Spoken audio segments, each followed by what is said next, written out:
집권과 주권, 원자가 두 개 들어가네요. 집권과 주권. 중남미 사이프러스의 진보적 집권 경험과 그 교훈에 대해서 오늘 토론할 시간을 갖겠습니다. 먼저 오늘 편의상 외국 손님들은 뒤에 발제를 하시고 우리나라 교수님들께서 먼저 발표를 하시겠습니다. 그 중에서도 한국외국어대학교 최검자 교수님께서 라틴 아메리카 신좌파 정권의 집권과 통치 딜레마 이런 주제로 PPT 영상을 통해서 발제를 해드리겠습니다. 뜨거운 박수로 환영해 주십시오.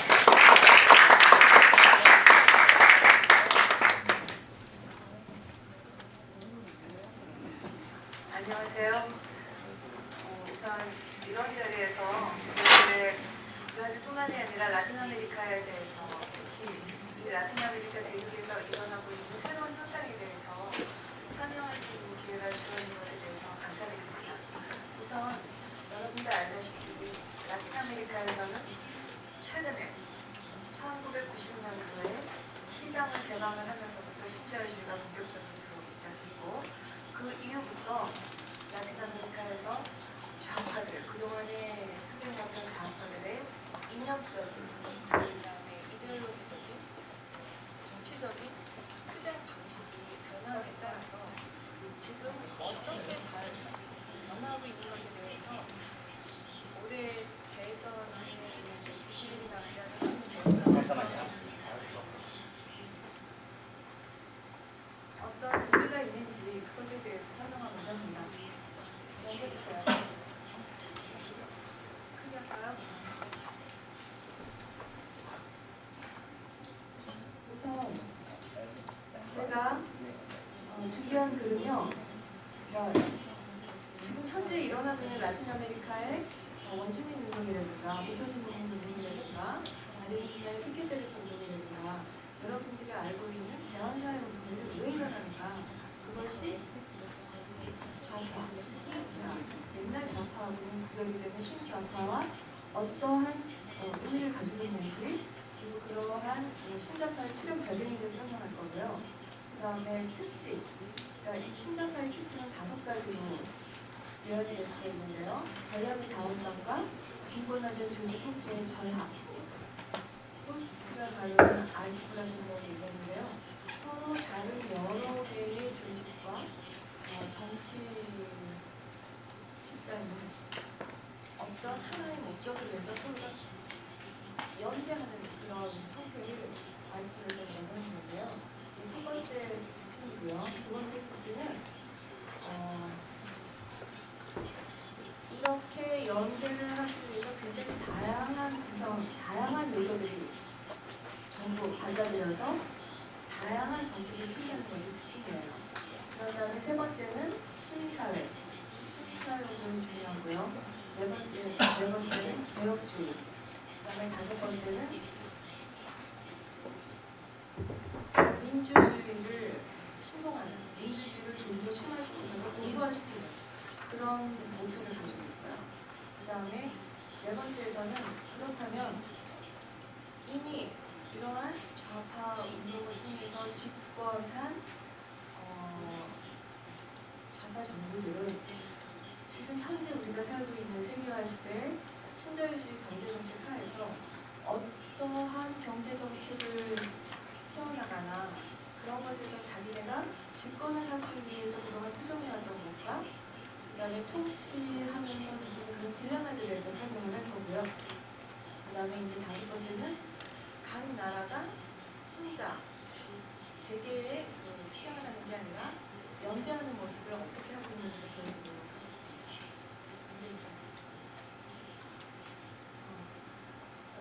사실은 제가 지금 발표하는 글은요. 유토피아 리본이라고 하는 뉴 레프트라고 하는 새로운 책에서 서문에 있는 것들을 제가 요약한 거예요. 그러니까 소개하는 차원에서 지금 준비했습니다. 넘겨주시고요. 과거의 좌파라고 하는 것은 그러니까 이 신좌파, 부좌파의 그 분기점은 1989년도 베를린 장벽의 패치인데요. 그 전에는 과거의 투쟁이라고 하는 것은 그러니까 새로운 정권을 창출하는 거예요. 무장 투쟁을 통해서. 근데 새로운 이 좌파가 그러니까 생존하기 위해서 전략적으로 바꾼 것은 선거와 민중 정화를 통한 민주적인 개혁을 추구하고 있습니다. 그것이 다르거든요. 그래서 이 좌파, 신좌파의 투쟁이 교화성이 된 것은 1994년에 나프타가 발동되면서 1월 1일 날 멕시코의 원주민운동, 사카티스트 운동이 이런 발달을 계기로 일어난 것이고요. 그 다음에 지금 현재 라틴 아메리카에서 좌파 국가는 9개입니다. 탄생했고, 그 다음에 도시의 시정부, 지방정부에서도 7개의 도시가 지금 좌파 정권이 되어지고 있고요. 그 다음에 이 좌파 정권을 수립하는 데 있어서의 그 행위자들은 그러니까 사회운동이에요. 사회운동. 아까 말씀드렸듯이 볼리비아, 에콰도르, 멕시코 원주민운동, 브라질의 무토주민운동, 그 다음에 아르헨티나의 피케테로스, 실직적 운동. 그런데 이 정권을 잡은 새로운 신좌파 정권은 이런 사회운동, 이걸 통해서 정권을 잡은 신좌파 정권은 여러 가지 실험을 하기 시작해요. 그것이 참여의 생존이죠. 가장 먼저 한 것이 브라질을 포르투갈에 위해서 시작한 거예요. 그 다음에 이제 이 좌파 정권이 점점 그러니까 사회 세력을 확대해 나가기 위해서는 원주민 운동까지도 포함하고 있고, 그 다음에 종족, 젠더, 인종, 그 다음에 모든 국경의 분화까지도 포함하고 있어요. 그래서 뭐일까요? 그냥 신좌파의 의미 같은 경우는 무엇일까? 그러니까 지금 이게 보여주는 것처럼 옛날 구정파에 속하는 그룹들은 공산당이나 페론이나 바르가스, 카르데나스 같은 민족주의적 정파, 한국 민중적 정파를 얘기하는 거고요. 그 다음에 게릴라, 그 다음에 개혁주의적 정당이라고 하는 것은 선거 경쟁과 실전의 변화를 주도하고 있지만 소련과 쿠바하고는 거리가 있는 정당들. 그 다음에 사회적 좌파, 그러니까 노동조합, 그 다음 카페지안하고 기독교 기초공동체, 인권조직, 그 다음에 도시운동과 농촌운동들이었는데 이런 것이 아까 설명드렸던 베를린 협력의 해체와 함께 그 특징을 바꾸게 돼요. 그래서 쿠바는 이제 자체적으로 방어적인 진입에 들어갔고, 그 다음에 무장 세력들이 이제 손을 내고, 그 다음에 개혁적이었던 민족 정당들이 중도로 성행하는 것이 특징이에요. 그래서 그것의 그 대표적인 케이스가 그러니까 변형된 제3의 길, 그러니까 부에노스아이레스 컨센서스예요. 그래서 이 세 나라의 정당들이 자기네가 왜 신자유주의를 받아들이지만 중도로 가지 않으면 안 되는가에 대한 것을 선언을 하면서 신자유주의를 받아들입니다. 그 다음에 좌파, 신자유주의가 좌파에 끼친 영향은 노동조합이 약화됐고 사회적 기반과 이데올로기 전략에 대한 불안감을 초래했고요. 그 다음에 정치적 전략으로서 레닌주의적 주체에 위기가 왔어요. 그러면서 그러면서 부작용이 나타나기 시작했는데, 그러니까 구조조정에 대한 개혁, 경제 위기, 부패 스캔들. 그러니까 국민의 절대적인 그 분노나 실망이 나타나면서 브라질에서는 룰라가 당선되고, 아르헨티나에서는 키르치네르가 당선되고, 볼리비아하고 에콰도르에서도 볼리비아 같은 경우 에보 모라스 원주민 대통령이 내세우게 되고, 베네수엘라는 가장 처음 좌파운동이 일어난 곳으로서 우고 차베스가, 그러니까 라틴 아메리카의 큰 특징이 빈부이차 때문에 이런 현상들이 일어났다고 보시면 될 것 같아요. 그래서 생각지도 않은 콜롬비아나 그러니까 우루과이까지도 이렇게 점점 좌파 정부가 들어서게 되면서 아까 처음에 보여드렸던 현재는 이렇게까지 되었습니다. 그래서 이제 정치 행위자들은 누구일까요? 과연 새로운 정치 행위자들이라고 하면 브라질의 노동자당, 그다음에 콜롬비아의 대안적 민주주의 축, 그 다음에 원주민운동, 농민조직, 실업자운동, 무토지 무토지 농민운동, 무주택 도시 노동자운동, 그 다음에 아프리카 후손 조직들, 그러니까 흑인운동이라고 할 수 있고요. 페미니즘 운동, 그 다음에 단독된 사회운동들이 다 포함이 돼요. 그래서 그것의 결과는 새로운 좌파를 중심으로 하고 이데올로기를 다시 형성할 수 있었는데 그것의 특징은 다양한 보수의 행위자가 동시에 활동하는 것이에요. 그래서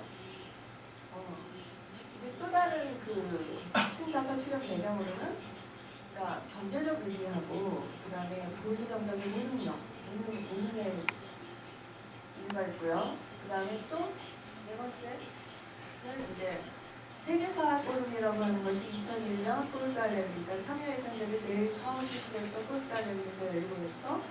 그동안에 이 좌파 운동을 하고 시민사회 운동을 하고 모든 분들이 한꺼번에 모여서 그들의 정치적, 상징적 그런 영향력을 행사할 수 있었다는 것. 그래서 그럼으로써 좌파 운동을 확산시킬 수 있던 계기를 마련했다는 의미가 있어요. 그 다음에 이제 라틴 아메리카 신자파의 특징이라고 하는 것은 처음부터 계속 말씀드렸지만 특히 이제 반복되는 건데요. 다채로운 스펙트럼의 특징이고요. 그 다음에 투쟁 방식이라고 하는 것은 그러니까 좌파 정당 조직이 항상 연대하지 않는다는 것이 특징이에요. 그렇기 때문에 그러니까 특히 브라질의 NS 같은 경우에는 룰라를 지지함으로써 룰라를 정권 창출에 이르도록 만든 가장 큰 원인이 되기도 했지만서도 집권 이후에는 어느 정도 거리를 두는 그런 투쟁 활동을 거리를 두는 게 특징이고요. 그 다음에 이제 공통된, 그러니까 지금 뭐 원주민이나 농민이나 여성이나 뭐 여러 그런 집단들이 들어와 있지만 공통적인 특징은 5개예요. 그러니까 전략의 다원성과 굳건하는 조직 형태의 철학. 그러니까 아까 말했던 아이프 같은데요. 그다음에 두 번째는 신자파 사회적 기반 확대와 정치적 아젠다의 다양성, 시민사회 주요성. 아까 이것도 처음에 인터넷 선생님 말씀드렸어요. 제일 중요한 거라고. 그래서 이제 전략적 다원성과 굳건한 조직 형태의 결합에서 과연 어떤 차이가 있을까? 그랬을 때 이 부좌파에 비해서 신좌파는 그러니까 부좌파는 하나의 그 단일화를 추구했던 반면 신좌파는 여러 가지 보수성을 갖다 강조하고 있고 투쟁의 주체도 정당이나 전체적인 정당이나 정당과 국가가 결합된 형태인데 새로운 신좌파 운동에서는 그러니까 정당과 운동단체의 연대를 확대하는 것, 그 다음에 사회운동을 지휘하는 네트워크나 활동가나 조직 간의 화합을 강조하는 거예요.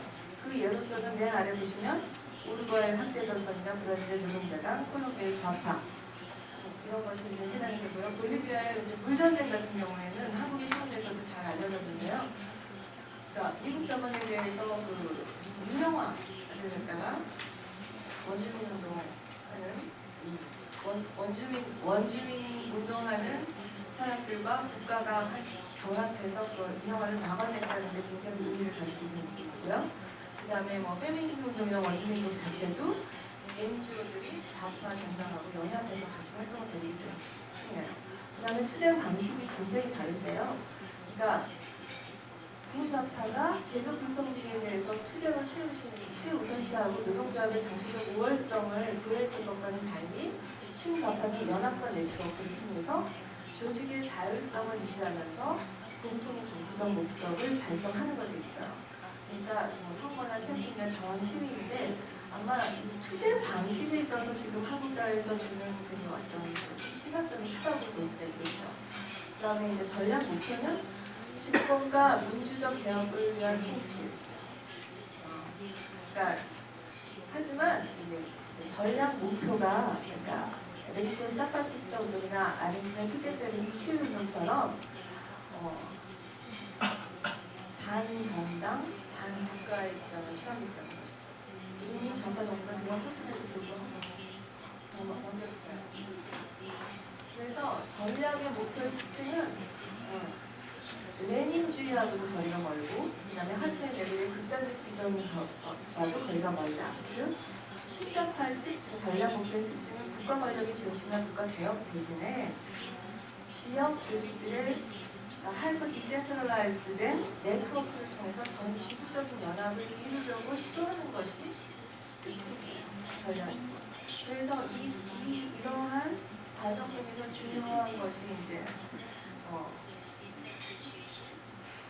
자기가 살고 있는 지역의 지자체 선거나 대통령 선거 아니면 이제 복합적 공적 영역이라는 퍼블리스크라는 멀티플 퍼블리스크라는 걸 추구하는데요. 넘겨주시면 그것이 이제 참여 예산주의가 그리고 그다음에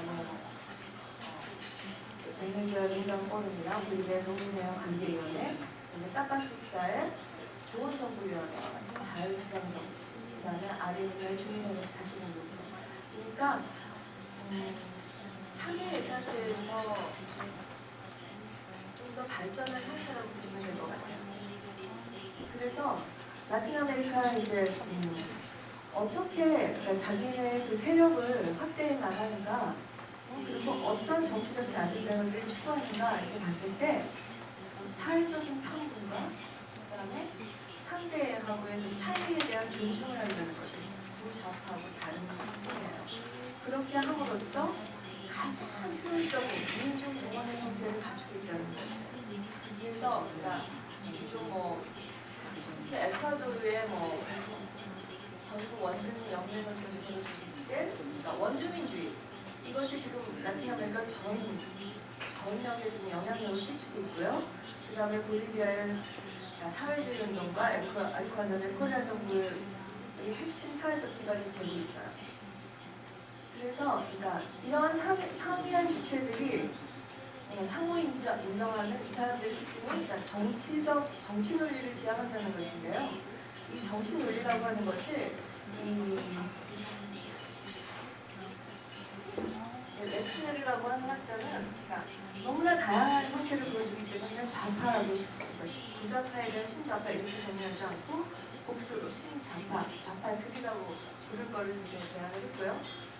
포르투갈의 산토스라는 학자는 소극화된 다원성, 디폴라라이즈드 플루러리티 창출을 굉장히 중요하게 보고 있어요. 그러니까 이걸 다시 말하면 신자유주의와 제국주의, 또 다른 지배와 공통적인 교환에 반대하는 정당들과 운동들, 그 다음에 조직들 간의 해석과 이해 가능성이 달려있다고 보기 때문에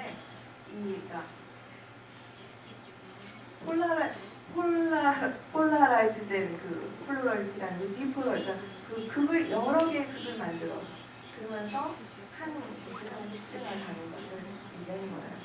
역시 세계화도 중요하고요. 그 다음에 이제 시민사회가 굉장히 그러니까 지금 그러니까 좌파운동 계속 얘기를 하고 좌파 정권 얘기를 하고 있지만 가장 중요한 핵심은 시민사회 운동인 것 같아요. 그래서 이 시민사회 운동이라고 하는 것을 프란시스코 웨포트는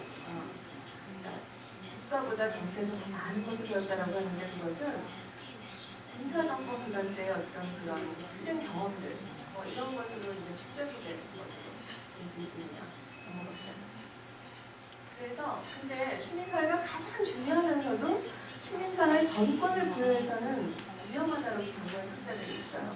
그런 것들이 이제 아르헨티나나 볼리비아 원주민,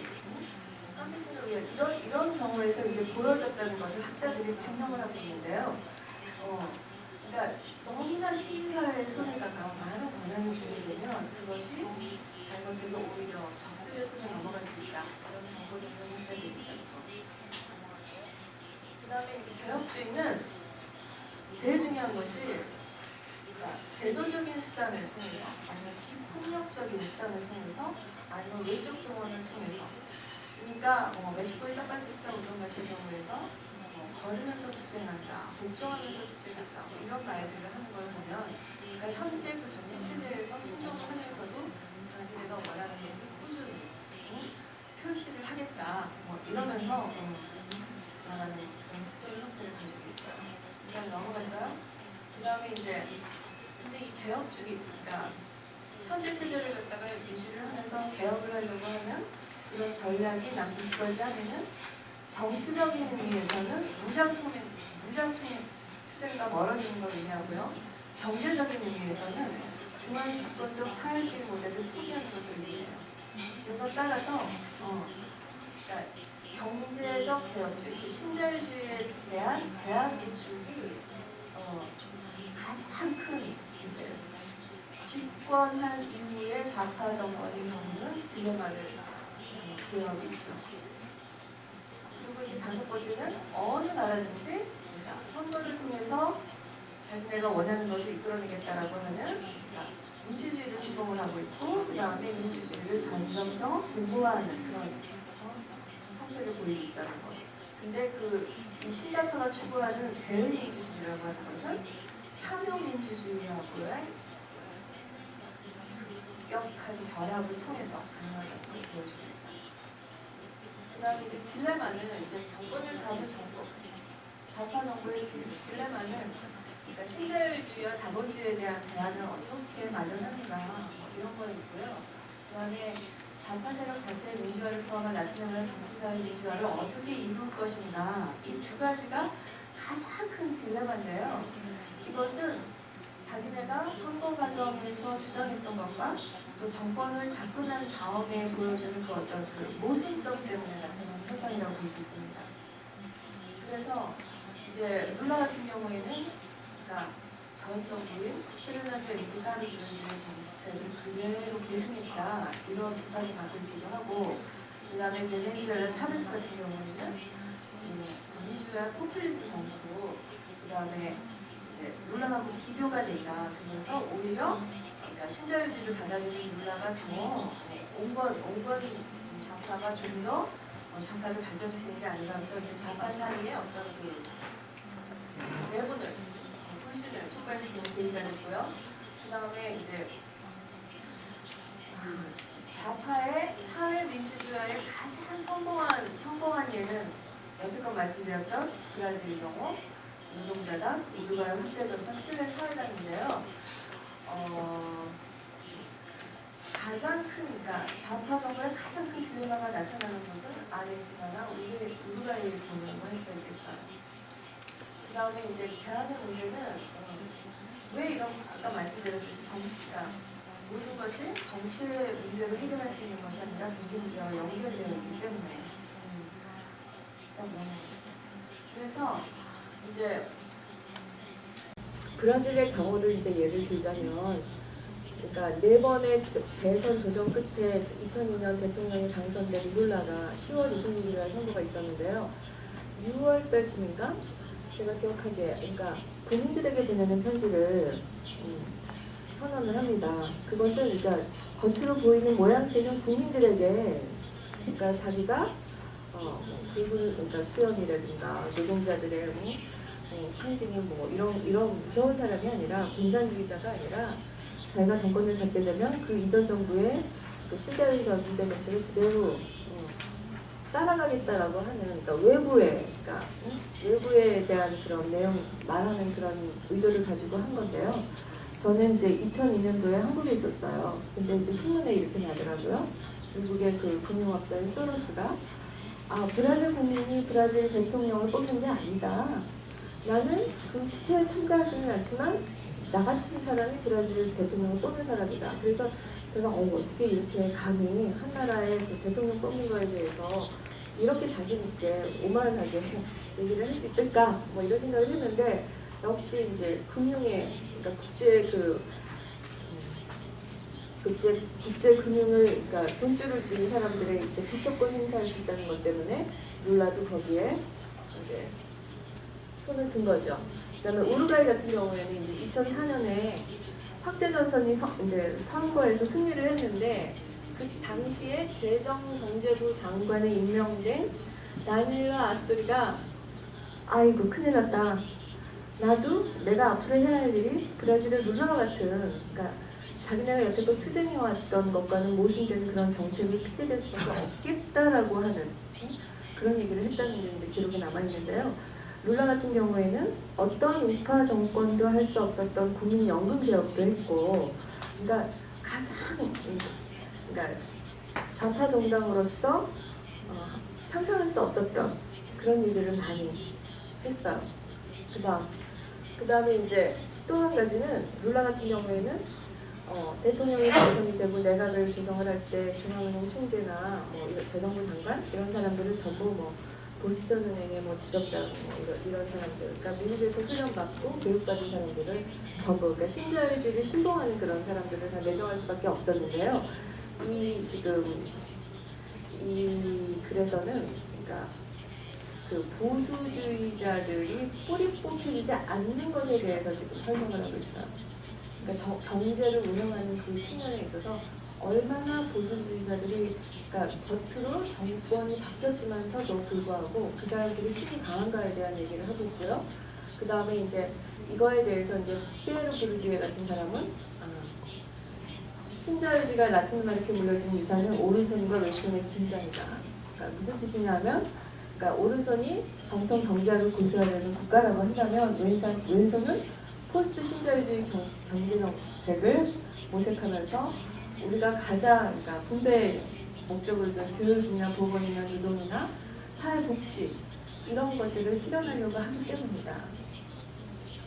그래서 브라질은 이제 그러니까 마크로 경제 시스템의 신자유주의를 따라가고는 있지만 자기네가 그러니까 대안 정책을 실현하는 의미에서 사회개혁을 시도하는데요. 이미 여러분이 잘 알고 계시는 뭐 포미제로나 볼사 파밀리아 같은 그런 정책을 마련함으로써 서서히 이제 국민들의 삶을 조금씩 높여주는데 굉장한 효과를 가져왔고요. 그다음에 그것에 대한 결과로, 그러니까 호세스라고 하는 2010년에는 호세스를 정권 재창출로 하는데 성공했다고 볼 수가 있어요. 그래서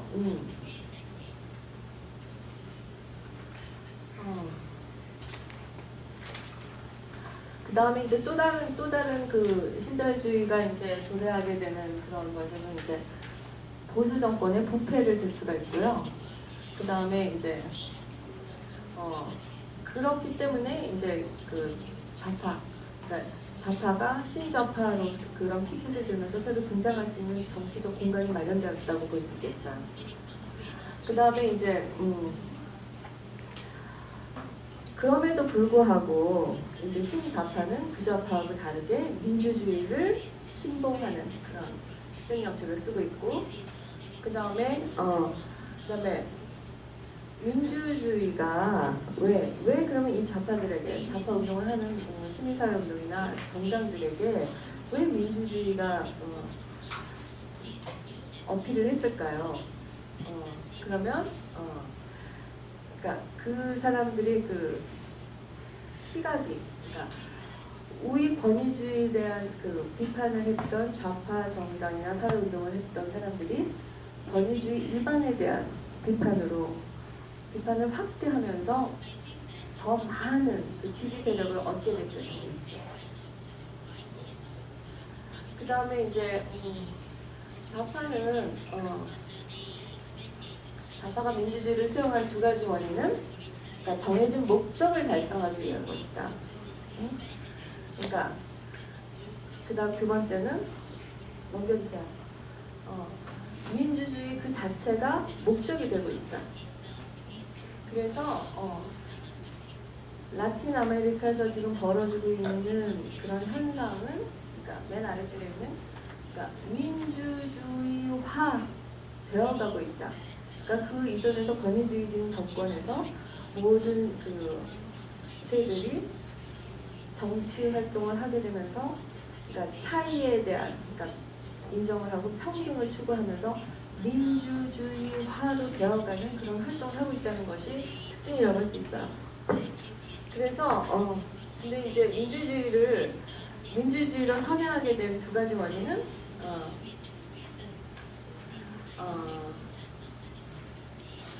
다양한 정당이 부상할 수 있었던 환경 때문에 가능했고요. 그 다음에 두 번째는 시민사회가 활성화됐다는 거예요. 그러면서 이제 국가하고 결속하면서 시작이 되었다. 그래서 지금 그러니까 각 나라가 자기가 처해진 그런 환경에서 최선을 다해서 이제 평등과 차이를 극복하는 그런 민주주의화 노력을 해나가고 있는 중에도 라틴 아메리카의 그러니까 미국과 캐나다를 뺀 라틴 아메리카 33개 국가들은 전 지구적인 투쟁을 지금 하고 있는데요. 그 대표적인 게 이제 지도자들이 루라나 키르치나 모랄레스, 차베스 국제 정치인데 남남협력이에요. 그러니까 라틴 아메리카와 아프리카가 서로 공조하는 거, 아니면 중동까지도 공조하는 거. 그 다음에 남미, 그러니까 미국이 원하는 FTA of America, FTA에 반대해서 메르코스를 좀 더 강화하는 거. 그 다음에 워싱턴 컨센서스의 무역 자유에 대한 다양한 종류의 대안을 모색하는 거. 그 다음에 남미은행을 창설하는 거. 이런 활동을 하고 있고요. 그 다음에 이제 최근에는 아메리카를 위한 볼리바르의 대안 같은 국가 간의 연대를 정의, 상부성의 틀을 제안드릴 그런 모색을 하고 있다는 것이고요. 그 다음에 이제 최근에는, 그러니까 최근도 아니죠. 2003년하고 칸쿤하고 2005년 홍콩에서는 세계무역기구 정상회의에서 시도된 것처럼, 그러니까 연합을 통해서 세계무역기구에서 전 지구적인 남부 국가들이 협상력을 강화하기 위한 노력을 하고 있다는 것이에요. 그러니까 이제 한 국가로서의 어떤 한계를 느끼면서 라틴 아메리카가 연대하고 그 라틴 아메리카가 비슷한 그러니까 아프리카 국가들, 그래서 이제 자기네들의 그 정치력과 경제력을 서로 이제 확대시키는데 노력하고 있다는 것에 대해서 말씀드렸습니다. 네, 고맙습니다. 라틴 아메리카의 신좌파의 특징, 그리고 그 통치 한계, 딜레마 이런 부분에 대해서 들어봤습니다. 다음은 전 민주노동당 부설 새세상연구소 소장이면서 전 한신대학교 외교교수였던 최규혁 소장님께서 한 5분 내지 7분 정도 말씀을 해주시기 바랍니다. 오늘 발제하실 분이 굉장히 많기 때문에 짧게 해서 또 다시 발언할 수 있는 기회를 드리겠습니다.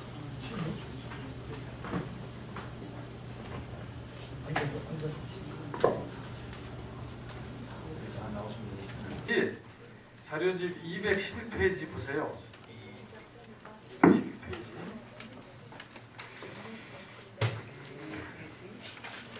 시간이 없기 때문에 이걸 다 할 수는 없고 간단히 넘어가고 212페이지에 나와 있는 옛날 민주노동당 집권 전략을 중심으로 얘기하면서 여기 나오신 국내 선생님들 비평을 좀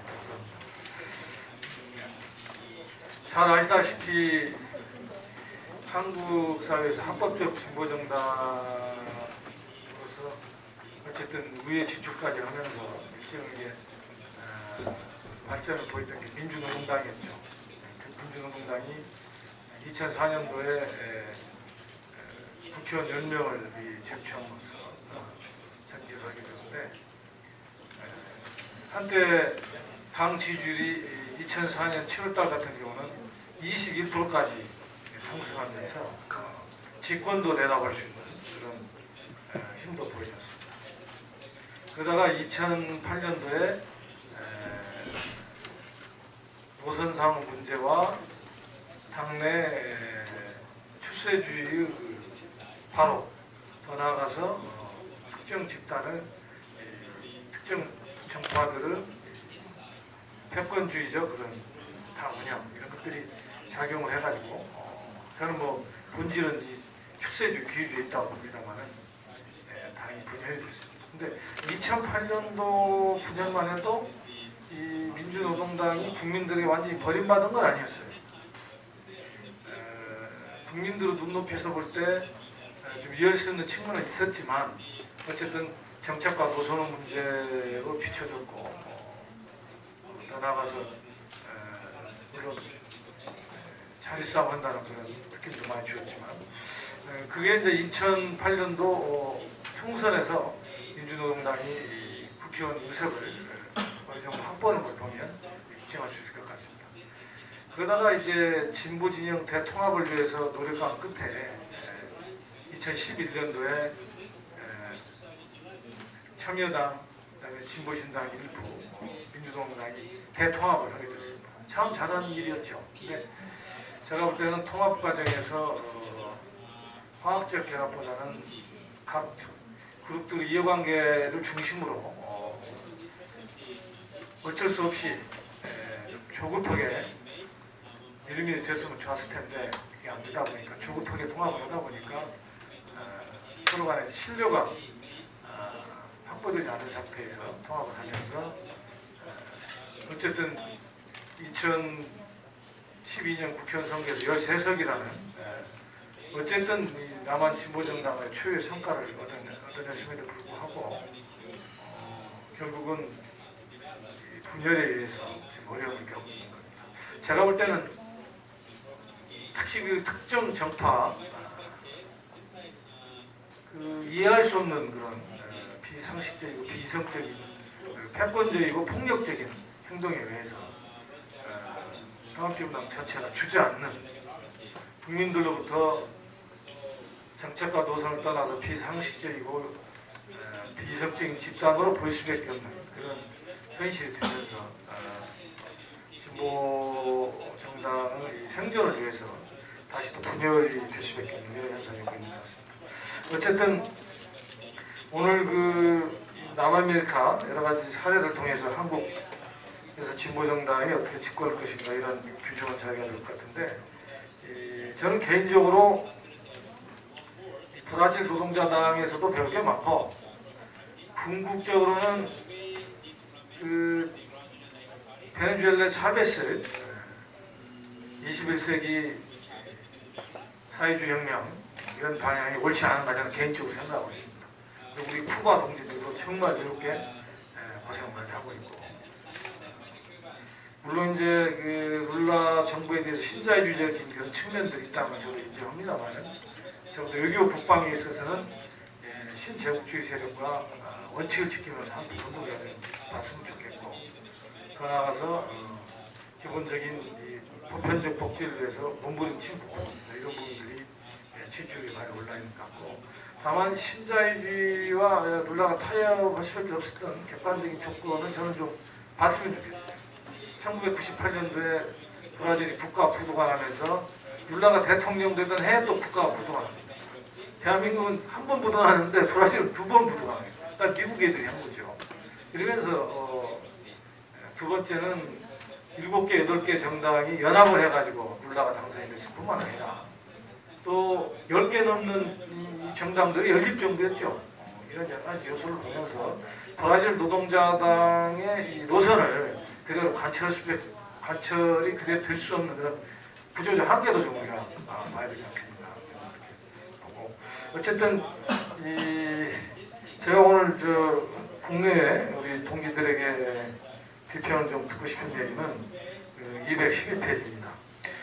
우리가 민주동당 시절에 집권을 위해 가지고 10가지 태제를 마련해 봤어요. 그래서 이걸 중심으로 간단히 설명드리고 동지들한테 비평을 마치도록 하겠습니다. 그 212페이지 보시면 한국 사회와 민주동당 집권 전략이라고 나옵니다. 한번 쭉 1번에서 10번까지 있거든요. 우리 조선 사람들은 한글 읽어보시고 외국 손님들에서 제가 밑에 영어로 좀 읽어드리겠습니다. 조금 전문적인 요인도 있고 그래서 The 10 Strategy of Korean Democratic Labour Party for the Siege of Power in 2017. 1. Even though the society of southern Korean peninsula looks like a middle advanced capitalist state, it is essentially a dependent polite capitalism society as the national division state. 2. Korean Democratic Labour Party aims for the independently democratic government by the mass. 3. Korean Democratic Labour Party aims for an independent, unified nation of federalism, which respects South-North system maturely. 4. Korean Democratic Labour Party should seize power by combining people resistance with election struggle. 5 point. Korean Democratic Labour Party aims for the presidential system, which is proven to be superior based on the general principle of democracy and suited to the special conditions of South Korea. 6 point. Korean Democratic Labour Party aims for basically independence and equality, including ecology. 7 point. The present goals of Korean Democratic Labour Party as follow. 1. 10,000 partisans. 20% of the voter by the year 2010. Forming axis for progressive local government by realizing the exemplary local autonomy, 룰링보다는 autonomy가 맞을 것 같아요. Local autonomy. The parliamentary negotiation organization by the year 2012. 8 point. Korean Democratic Labour Party shall continue to strengthen the progress front of anti-neoliberal, anti-imperialism, democratic and peaceful reunification forces. 9 point. Korean Democratic Labour Party can seize power in 2007 on the assumption of fully mutual support of mass and yourself. 10 point. Korean Democratic Labour Party shall fulfill the social welfare revolution within the progress development growth. 이렇게 해서 한국 사회에서 진보 정당이 집권을 하면 이런 10가지 태제를 가지고 하는 게 맞지 않나 저희들은 생각이 받고, 우리 한국 사회를 중위 발전된 자본주의고 예속적 책임적이라고 그러니까 이런 부분에서 좀 토론이 있었으면 좋겠고요. 어쨌든 앞으로 과제는 이 한국 진보 정당 운동에서 실패의 결정적 원인은 이 정파 운동의 이 실패라고 저는 그렇게 봅니다. 패권주의라고 보고, 두 번째는 의정 활동에 있어서도 많은 오류와 한계를 봤다고 이렇게 볼 때, 우선 지금 당장 어쨌든 시급한 것은 당내 정파 운동이나 진보 진영 내 정파 운동의 전형을 좀 만들어내고, 그래서 새롭게 단결과 통합을 만들어내는 게 우리 과제가 아닌가 생각합니다. 이상 마치겠습니다. 예, 고맙습니다. 사회과학연구소 소장님이시고 오랫동안 우리 민주화운동을 해보셨고, 한국에서는 이 막스 레닌주의의 대가라고도 우리 후배들이 많이 생각하고 있는 최만수 선생으로부터 발제를 간략히 듣겠습니다. 한 5분 내지 질문해 주세요. 네, 최만수입니다. 반갑습니다. 우리 사회를 보시는 정상희 선생께서 저를 가르쳐가지고 한국에서는 막스 레닌주의에 대해 교육을 한다 이렇게 과분하게 설명해 주셨는데, 거기에는 정말 과분한 찬사도 있고 가시도 있는 것 같아요. 눈자라고 하는 것이 좀 그렇지 않아요? 거기서 들리지 않습니까? 전체적으로 대하라고 이런 동안 농담이고요. 실제로 저는 제 자신이 막스 레닌주의자인지 아닌지 객관적으로는 제가 판단이 안 가요. 다만 저는 제 자신에 대해서 다짐하는 것은 19세기, 20세기 이르러서 인류가 획득한 최대 과학 진리는 막스 레닌주의다. 그래서 가능한 한 막스 레닌주의에 충실해야 되겠다라고 하는 자세로 살고 공부를 하고 있습니다.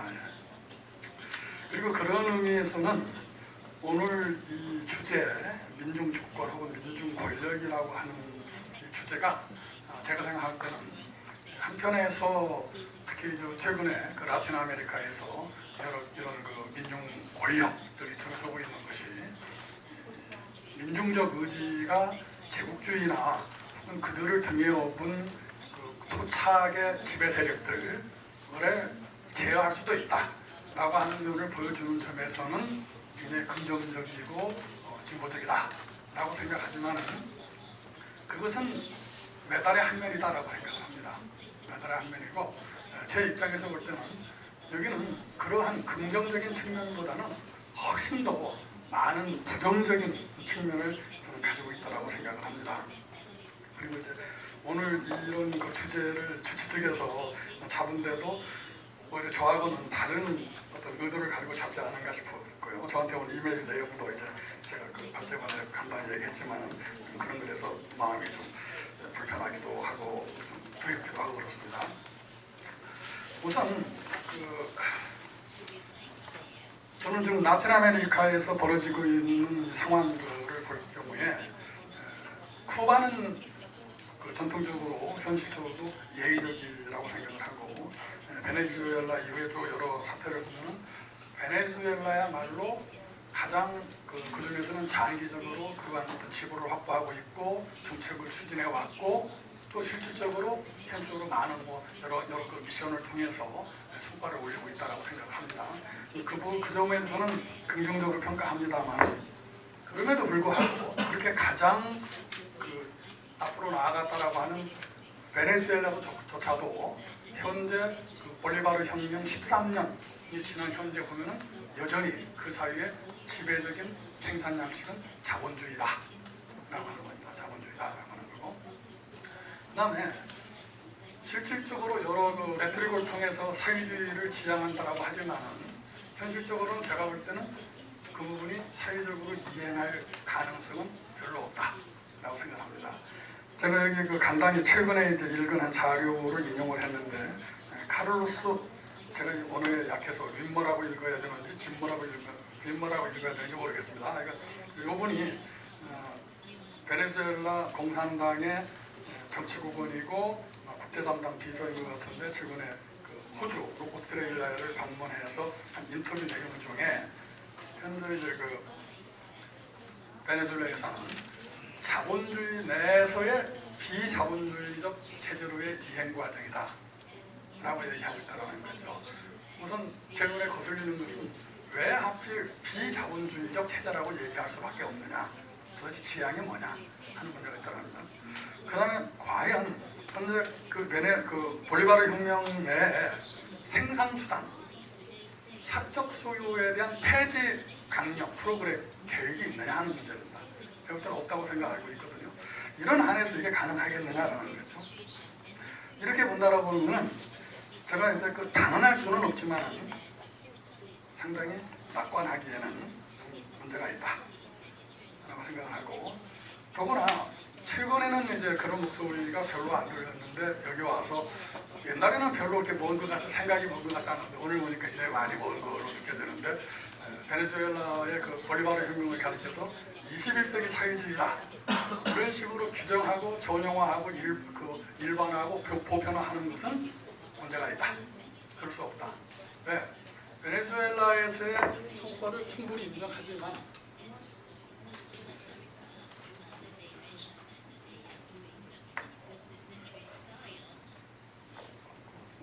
목소리 됐습니다. 인정을 하지만은 그럼에도 그리고 이제 그 성과가 있기까지는 여러 요인들이 유기적으로 서로 작용해서 이루어진 것이지만은 그 중에서도 특히 베네수엘라의 그러한 성과를 가져오게 한 아주 독특한 물질적 조건이 있다고 저는 생각하고 있습니다. 바로 베네수엘라가 가지고 있는 석유 자원이죠. 그 석유 자원을 국유화함으로써 거기서 얻는 자금이 오늘날 베네수엘라의 그 정부 혁명적 성과의 주요한 뒷받침이 됐다. 그런데 다른 국가들은 그런 조건이 있지 않다. 21세기에 그런 겁니다. 그다음에 설령 중동 국가 같은 경우에 이제 그런 조건이 있다고 하더라도 또 다른 면에서 여러 역사적이라든가 사회적 조건의 맥락이 다르다. 그래서 그런 것이 문제가 있다라고 얘기할 수 있고, 두 번째로 방금 말씀드린 것처럼 베네수엘라조차도 이렇게 전망을 낙관적으로 볼 수 없다고 할 때 여타 남미 국가들의 최근의 움직임은 저는 기본적으로 사회주의 혹은 사회주의 혁명 불임적인 움직임이다라고 생각합니다. 절대는 알 수 없다라고 하는 겁니다. 그것이 할 수 있는 거라고는 결국은 신자유주의적인 그런 어떤 잉여노동에 대한 아주 끝없는 탐욕을 약간 제어하고 그 착취를 완화하고 하는 정도라고 생각을 해요. 여기서 저는 막스가 도나우강 주변의 그 후장령들 상황에 관해서 당시 뭐라고 그랬더라? 레귤라 오르가니크 우리말로 하면 구성법 그런 건데 헌법에 해당하는 건데, 그 헌법의 기초 헌법에 의해서 부역노동을 숫자로는 14일인가로 정했지만은 사실상은 한없이 연장했던 것을 가리켜가지고 잉여노동에 대한 적극적인 갈망의 표현이다라고 하면은 영국의 공장법에 대해서는 잉여노동에 대한 소극적인 갈망의 표현이다. 이것은 마치 농사를 지을 때 영국의 그 여러 경작지를 예로 들면서 농사를 지을 때 끝없이 그 지력을 착취만 해서는 농사를 지을 수 없는 것과 마찬가지로 지류를 주고 윤작을 해야 되고 하는 그런 것과 같은 것이다라고 얘기한 것을 명심해야 된다고 생각합니다. 그러니까 결국은 지금 벌어지고 있는 일들은 자본주의적 착취를 폐지하는 것이 아니라 그 착취를 약간은 완화함으로써 그것을 연구화하는 그런 움직임이라는 거죠. 이것은 그들 움직임의 주체들의 주관적 의도하고 상관없이 객관적으로 진행되는 상황이다. 이렇게 생각합니다. 그래서 저는 그러한 한에서는 문제가 있는 거다. 그래서 저는 이런 움직임을 한마디로 아까 이제 책임자 교수님께서 여러 신좌파라고 규정을 하시면서 특징을 이제 말씀을 하셨지만은 저는 그 부분을 다른 언어로 요약해서 얘기하면은 첫째로는 과학의 실종이다. 19세기, 20세기에 이쪽에서는 과학의 실종이다. 두 번째로는 자생성과 무정부성의 굴종이다. 그리고 그것도 결국은 독점자분 이데올로기 지배 일종의 사생아다 라고 생각을 합니다. 그리고 이러한 모든 움직임 속에서 사실은 부르주아 자본주의 사회에 많은 진보적, 민중적 지식인들도 그 일익을 담당해왔다. 그리고 움직임이 진행되는데 이렇게 생각합니다. 특히 국가의 문제에 대한 인식이 전혀 비과학적이다 라고 생각합니다. 이래서는 좀 문제가 있다고 하고 우리가 정말로 진전하려면 발을 허리메어서 쓰려고 해서는 안 되고 아무리 어렵더라도 합대경을 들고 노력을 해서라도 수시를 뛰어야 된다고 생각합니다. 그러기 위해서는 저는 오늘 이 모임이 사실은 민중주의적 그런 움직임에 대한 어떤 찬양이 아니라 그 부분을 다시 검토하고 다시 비판하고 새롭게 과학과 정말 노동자 계급적인 그런 움직임, 무정부주의적인 움직임이 아닌 그런 움직임을 찾는 계기가 되는 것이 의미가 있지 않을까 생각합니다. 네, 고맙습니다. 예. 역시 우리 민주주의 각각 사회 전역을 추구하는 이런 취지의 말씀을 해주셨습니다. 자, 그 다음에는 안태환 선생님, 한 5분의 질문. 네, 안녕하세요.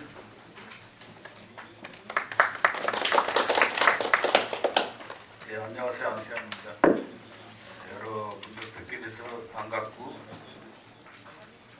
고맙습니다. 네, 우선 제 글이 자료집의 227페이지에 있습니다. 그 227페이지의 첫째 줄에 제가 오타라 할까 착오가 있어서 말씀드리는데 첫 줄에 9월에 대선이 예정됐다는데 10월이죠. 10월로 고쳐주시기 바랍니다. 제가 실수 보이라고 했습니다. 네. 제가는 파워포인트 준비 못했기 때문에 제 글에서 페이지를 말씀드리면서 중요한 거를 좀 맥락을 지적하는 걸로 해도 주어진 시간 5분 내 7분에 할 수 있을지 걱정되지만 노력해 보겠습니다. 저는 처음에 얘기를 뭐부터 하고 싶냐면 오래전부터 지금까지 우리나라에서 비판적 또는 진보 언론 또는 진보 학계에서 라틴 아메리카의 진보성을 지적할 때 1994년에 멕시코의 마르코스 사파티스타 운동서부터 이정표를 삼는 담론이 굉장히 많습니다. 하지만 저는 오늘 이 자리에서 강조하고 싶은 것은 제가 베네수엘라를 조금 연구하고 있을 때가 아니라 우리나라에서 덜 알려져 있지만 1989년에 카라카스 가난한 대중의 시위, 그 다음에 1990년에 에콰도르의 원주민 시위에 주목해야 한다고 생각합니다. 멕시코의 경우는 여러분 잘 아시다시피 사파티스타 운동이 인터넷을 통해서 또는 새로운 가치를 비전을 제시한 훌륭한 게 있습니다만 멕시코 좌파 정치 지형 안에서도 큰 영향을 가스로 주지 못하고 있고 멕시코는 제가 한 8, 9년 오래 살아봐서 몇 년 전까지 오래 살았습니다.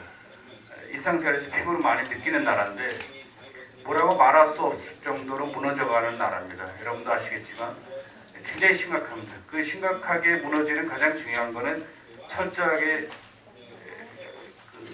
지배 정당 또는 좌파 정당이라 하는 그런 사람들, 정세력도 상당히 좀 진정성이 결여되어 있는 데다가 나프타를 계기로 해서 신자유주의 완전 포스트해가지고 여러 가지 문제가 있죠.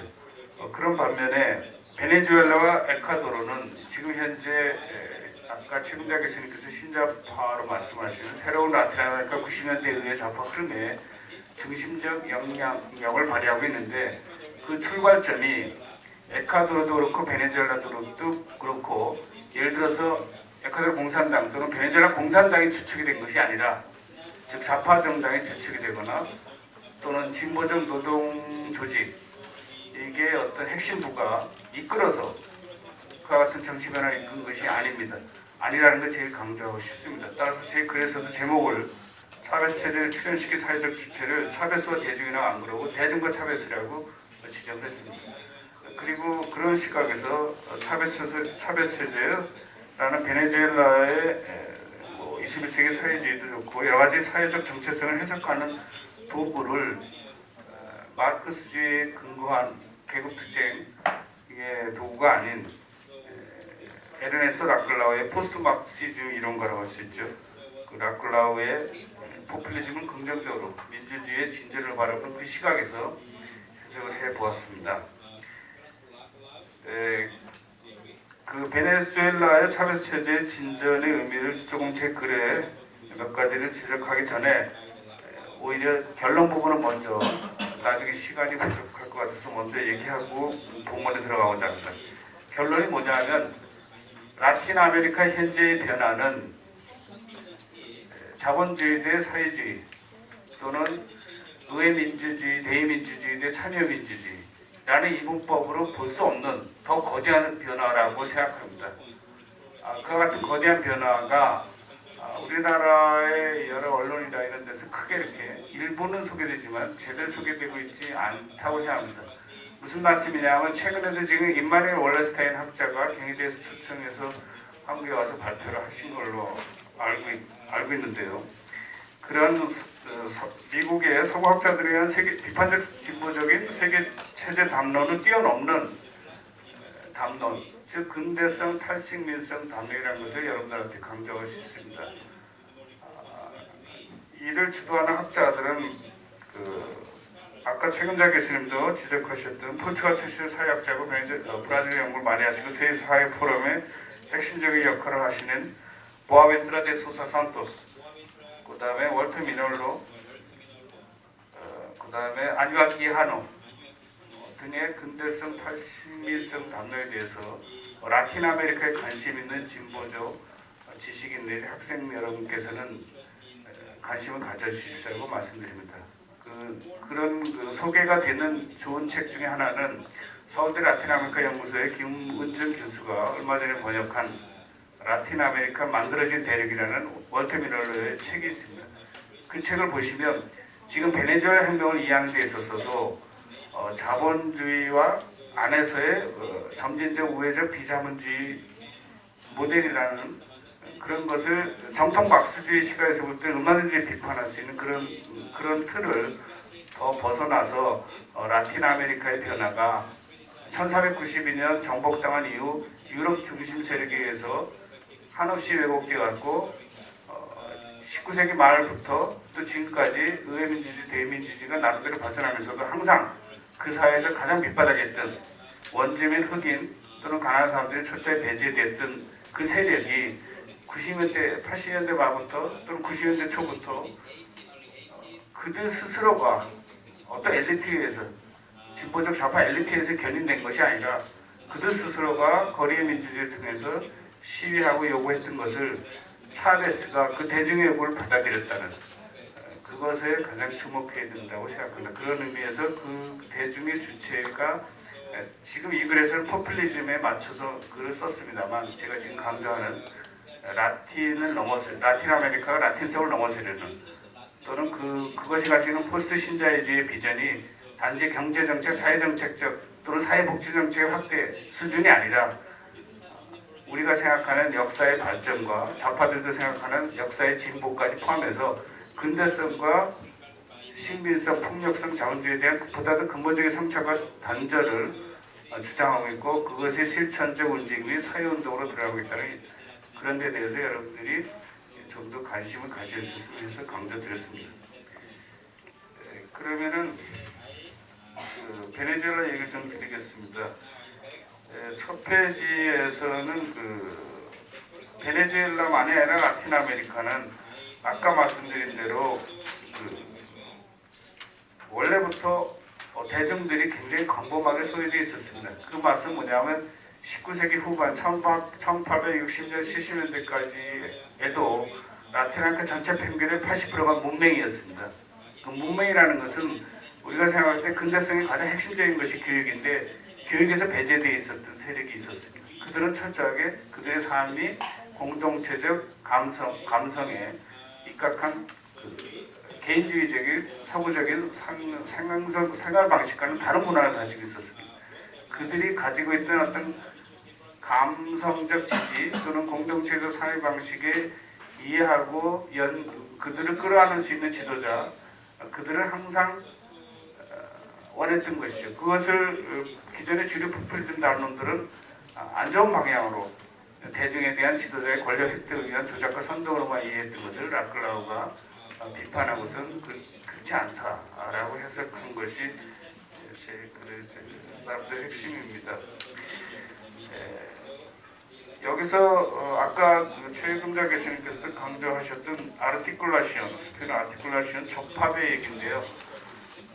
어떤 것이 그러니까 베네수엘라에서 최초의 1989년에 신자유주의 정책을 체계적으로 어느 정도 진행했을 때 부작용이 일어나서 정한 것이 아니라 페레스 정부가 집권하자마자 IMF하고 구조적인 협약서를 동의하자마자 바로 즉각적으로 대중의 상당한 광범위한 대중에 항의를 했는데 그때 그들의 경제적인 생존권적 요구가 단지 자기네 어떤 그룹의 특정 그룹의 사회적 요구에 그친 것이 아니라 80년대 초부터 있었던 베네수엘라에 있었던 여러 가지 다양한 부분의 주택 문제라든지 교육 문제라든지 단지 물가 문제만이 아니라 여러 가지 사회 그룹의 요구들이 이질적인 요소의 요구들이 그 다음에 차베스를 포함한 급진적 좌파적 성향, 민족주의적 성향에 군부하고 여러 가지 사회 그룹의 이질적 요소들이 서로 연대라고 표현될 수 있는가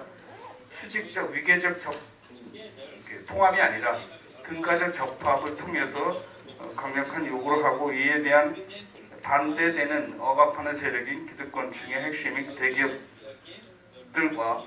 그다음 아까 말씀드린 노조 지도부야말로 경계선 밖에 있는 세력에 대해서 그들과의 적대적인 대립선이 그어진 것에 그 차베스가 80년대 초부터 차분하게 준비하면서 집권을 위한 처음에는 볼리바리안 운동이라고 해서 200운동이라고 해서 군부와 대중과의 접합 그 다음에 합법적 수단인 쿠데타에 대한 시도와 그 실패 그러나 그 실패 속에서도 오히려 실패함으로써 대중들이 오히려 차베스가 영웅적으로 부각되면서 아까 말씀드린 그 의회주의나 대의주의, 민주주의의 틀 안에서도 경제가 위기되면서 점점 더 배제되는 그들을 진정으로 대변할 수 있는 리더로서 부각되면서 오히려 쿠데타에 실패했지만 대중에 대한 지지는 더 깊어졌다고 학자들이 지적하고 있습니다. 그것이 결국에는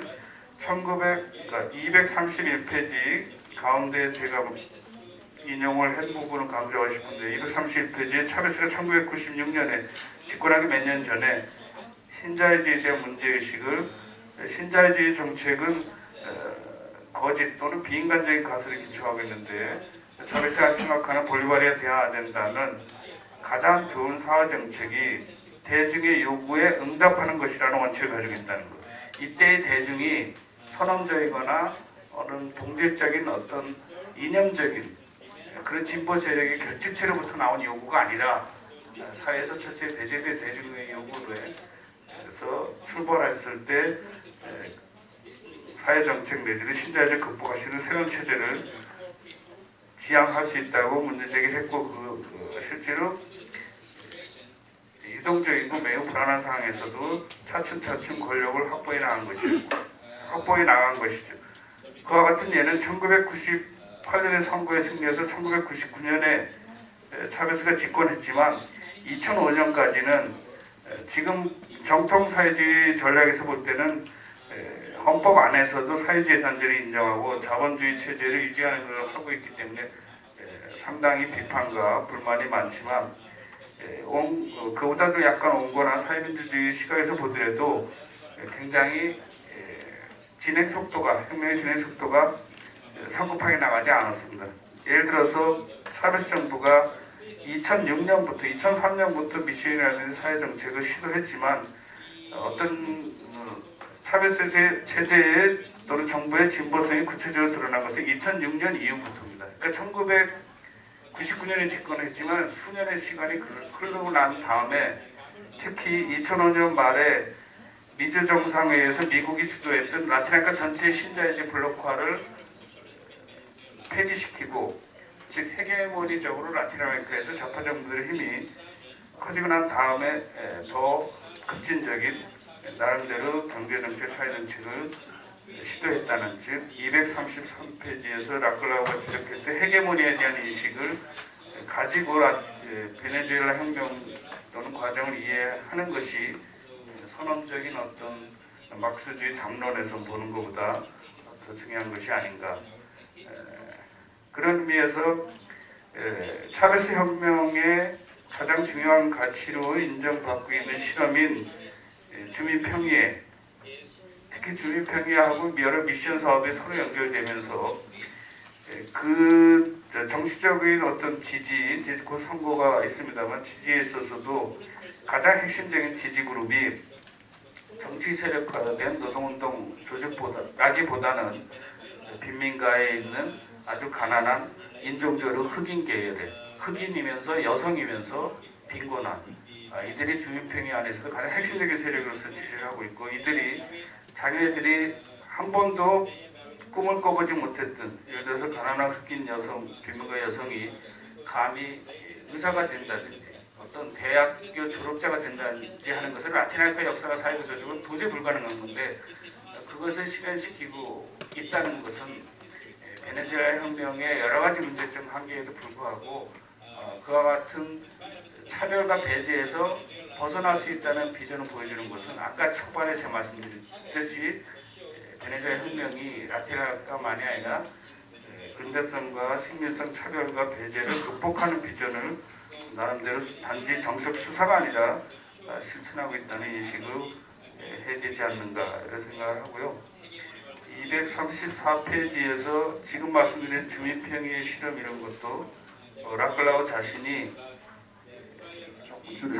자유주의적 또는 우회민주주의 틀에 배제를 하면서도 또 국가가 가지는 힘을 또 완전히 거부하지 않는 그 제가 인용했던 국가 밖도 아니고 완전히 국가 안도 아닌 어떤 경계에 있는 애매성도 있지만 그러면서 사회운동이 중심되어야 된다는 시각의 라클라우의 주장 그와 같은 시각에서 볼 때는 베네수엘라 혁명 초기의 단계보다 2006년에서 몇 년 더 지난 이 글이 2009년의 글인데요. 시간이 갈수록 오히려 차베스 제재는 더 안정적으로 균형을 이뤘다라는 평가가 있다는 것을 지적을 드리고요. 최대한 제가 발표를 짧게 하기 위해서 235페이지의 인용만 말씀드리고 부족한 발표를 마무리하고자 합니다. 제가 특히 공부를 하면서 가장 놀라웠던 학자가 아까 말씀드렸던 포르투갈의 보아벤투라 데 소사 산토스라고 생각합니다. 이 사람이 여러 가지 좋은 책들이 많은데 특히 235페이지 제가 윗부분에 인용했던 거를 전체를 한번 읽어보겠습니다. 베네수엘라만이 아니라 라틴아메리카의 급진화 또는 신자파라고도 표현할 수 있겠는데요. 여러 가지 민주주의를 공고화시키는 그 힘은 대중에서 나온다는 얘기죠. 라틴아메리카의 역사를 비적으로 훑어보면 그 문화적 의식, 버럭적 에토스가 사회적 연대성과 사회적 주체성을 재구성하게 만들고 있고 이에 따라 반헤게모니 세계화의 도전은 감당할 능력이 있음을 알 수 있다. 이것은 지금 현 단계 1990년 이후에 신자유주의와 반신자유주의의 그런 도전만이 아니라 1492년 유럽 세력의 정복 이후 수백 년간에 거쳐서 제국주의적 또는 헤게모니적 그 공격이라 할까 지배 억압에 대해서 늘 도전을 감당할 능력이 또는 그와 같은 장수적인 문화적 힘이 엘리트 소수 엘리트가 아닌 대중의 경험에 뿌리내리고 있다.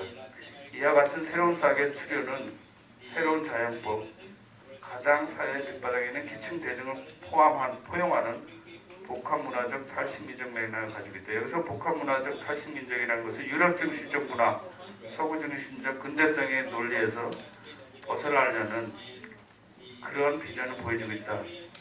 이와 같은 산토시 지적이 베네수엘라 혁명만이 아니라 라틴 아메리카의 변화를 이해하는 데 굉장히 중요한 단서가 아닌가 이렇게 생각합니다. 이상으로 좀 말씀을 드리겠습니다. 네, 고맙습니다. 지금 동네 앞에 갔습니다. 지금부터는 외국 손님들 말씀을 좀 듣겠습니다. 순서는 까시엠, 모날, 마라케, 나카타니, 칼데로 이런 순서로 진행하겠는데요. 시간을 좀 대단히 죄송합니다만 3분씩만 말씀해 주시면 좋겠습니다. 다음 또 토론이 있기 때문에 그때 말씀을 드린다고 3 minutes 3분 가세요.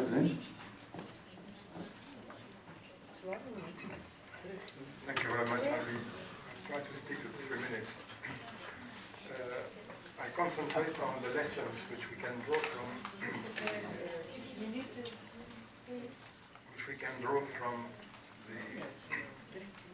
some of the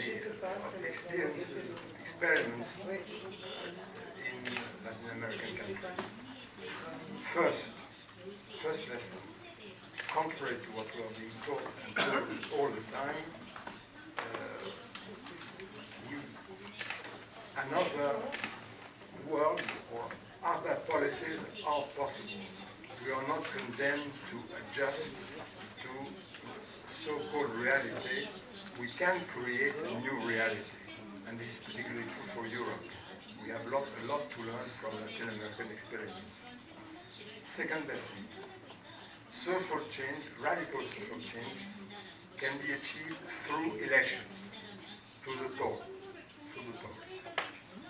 And those recent Latin American armed struggle experience have failed.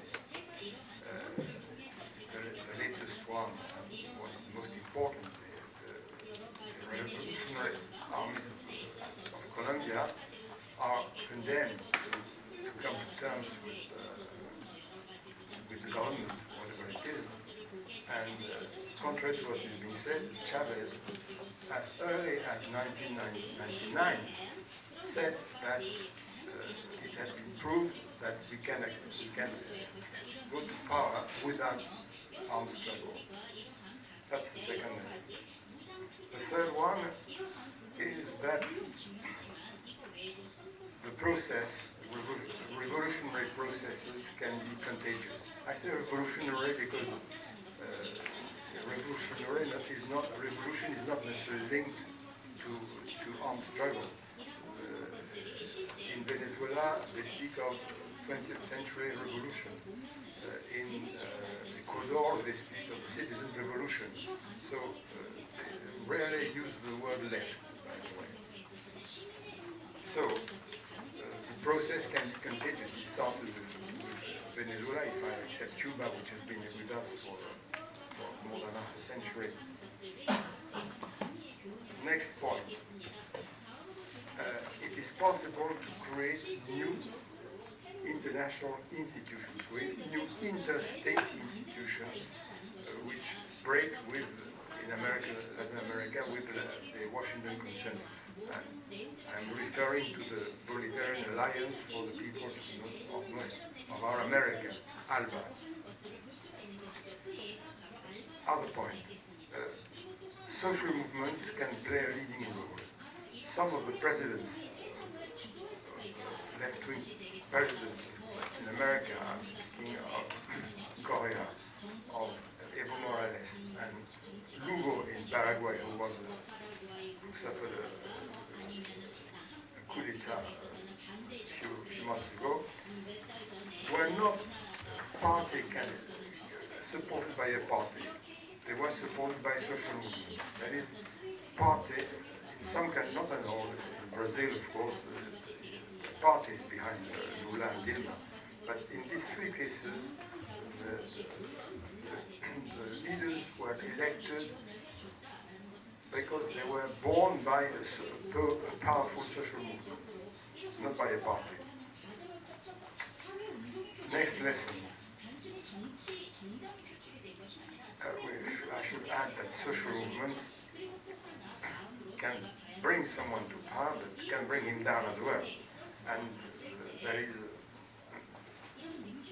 the relationship between governments, the left-wing government, and social movements is not necessarily a very quiet thing. It can be, of course, conflicting, as we see in some Andean countries with the indigenous peoples.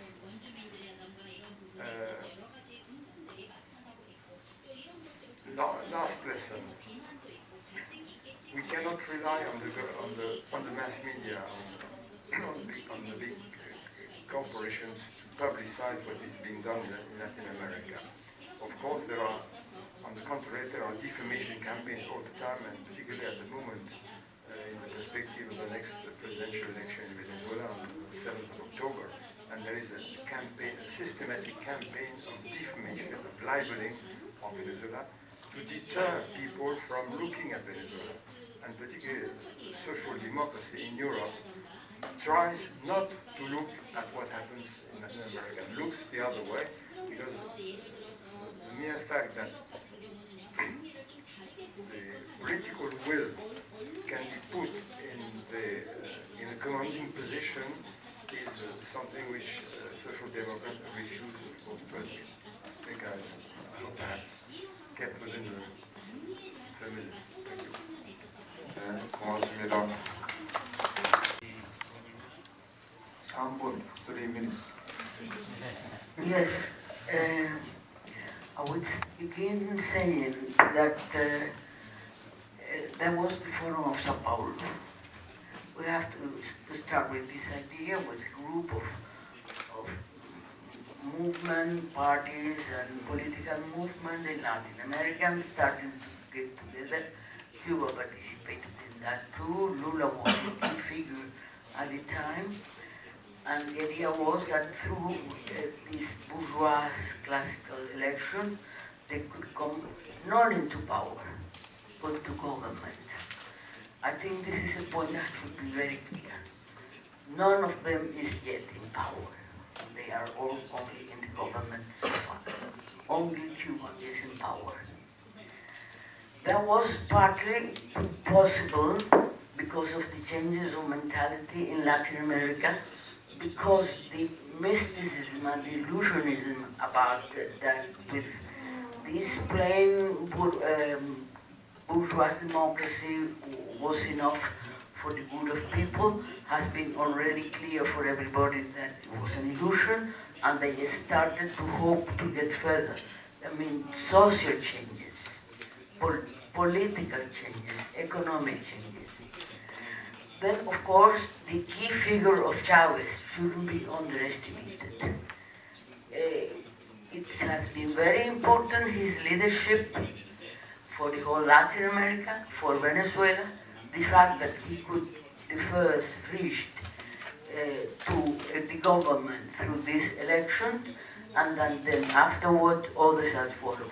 Now the rhythm, the way changes have bring abroad is different. Every process is being different to the others. And there is no linear process at all. It can go up and down at the level of the region and at the level of the countries. Without the Cuban Revolution existing still, supported and surviving, all this that is going on in Latin America would be impossible. This has to be very clear in the mind of everybody. Because one of the key lessons for the Cuban Revolution is that you can make face to imperialism and this big United States and still be there and still do things. And this is the other thing that is essential, that the country, the continent, for the very first time in his history, with all the difficulties, with the up and downs, is incapable of organizing meetings without the United States, taking decisions without the United States, even against the United States. Not only ALBA, but the Mercosur, the South American Union, the CELAC, etc., and it's going on.